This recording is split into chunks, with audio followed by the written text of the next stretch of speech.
আজ পুলিশের চোখে অশ্রু, থানার ওসি পর্যন্ত কান্নায় তার অশ্রু দিয়ে চোখ ভাসিয়ে ফেলছে। সেই থানায় কর্মরত অসংখ্য পুলিশ সদস্য ইতিমধ্যেই আহত অবস্থায় হসপিটালে ভর্তি হয়েছে। বরিশালের আগলঝরা থানার সবাই কেন কান্নায় মাটিতে লুটিয়ে পড়ছিল শুনলে অবাক হয়ে যাবেন। কারণ কিছু ক্ষুব্ধ এলাকাবাসী পরিকল্পিতভাবেই নাকি মিথ্যা অভিযোগের ভিত্তিতে এসে থানার মধ্যে চালায় এবং থানায় উপস্থিত থাকা সকল পুলিশ সদস্যের উপরে এইভাবেই আঘাত করতে থাকে। কারো হাত, কারো মাথা বা কারো পায়ের মধ্যে একের পর এক আঘাত করে যায় তারা। রিয়াজ নামে এক যুবককে মাদক কারবারি মামলায় থানার মধ্যে আটক করে নিয়ে আসে 8ই জুলাই। পরবর্তীতে তাকে থানার হাজতে রাখার পর তিনি নিজেই দেয়ালের সাথে নিজের মাথা আঘাত করতে থাকে। এতে করে হঠাৎ করে তিনি মাটিতে লুটে পড়েন। এই দৃশ্যটি দেখার পর ওই থানায় কর্মরত পুলিশ অফিসাররা তাকে হসপিটালে নিয়ে যায়। হসপিটালে চিকিৎসাধীন অবস্থায় তার মৃত্যু হয়। পরবর্তীতে এলাকার মধ্যে ছড়িয়ে পড়ে পুলিশ নাকি তাকে ধরে নিয়ে মারধর করার কারণেই তিনি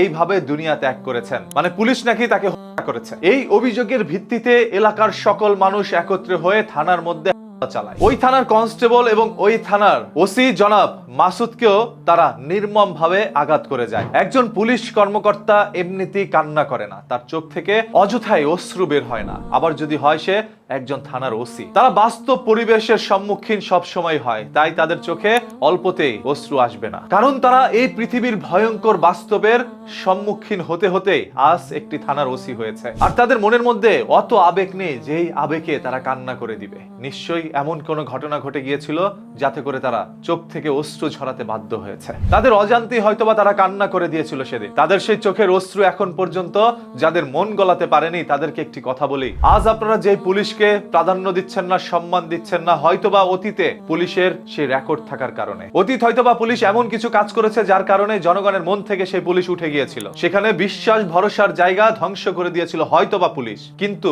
বর্তমানে এই পুলিশদেরকে ছাড়া, পুলিশের সহায়তা ছাড়া সাধারণ জনগণের আর কোনো আশ্রয় কেন্দ্র নেই। তাই আসুন পুলিশকে সম্মান করি, পুলিশের পাশে দাঁড়ায় ভালো কোনো কাজে। এতে করে দেখবেন জনগণ যখন ভালো কাজে পুলিশকে সমর্থন করতে থাকবে, পুলিশকে সহায়তা করবে, তখনই পুলিশ একের পর এক ভালো কাজ করবে। থানার একজন কনস্টেবল পর্যন্ত জনগণের পাশে দাঁড়াবে। সেরকম পুলিশ যদি চান তাহলে পুলিশের পাশে দাঁড়ান। আর এই যে বরিশালের আগলঝরায় যে ঘটনাটি ঘটে গিয়েছে, এই ঘটনাটি কে কি জানেন আপনারা একটু মূল্যবান মতামতটি কমেন্ট বক্সের মধ্যে জানাবেন আর ভিডিওটি শেয়ার করে দিবেন যাতে করে সবাই তাদের মতামত জানাতে পারে। কারণ সকল সত্যের মাঝেও কিছু মিথ্যা লুকোনো থাকে, আর মিথ্যার আড়ালেই থাকে কিছু লুকোনো সত্য। সেইগুলো উন্মোচন করে জানানো হবে পরবর্তী ভিডিওতে। তাই সেই ভিডিও দেখার জন্য চোখ রাখুন নিউজকিতে। আর হ্যাঁ, আপনারা যারা যারা ভিডিও দেখেন কেন ফলো করেন না, এখনই পেজটাকে ফলো করে রাখেন, তাহলে সত্য তথ্য এখানেই জানতে পারবেন।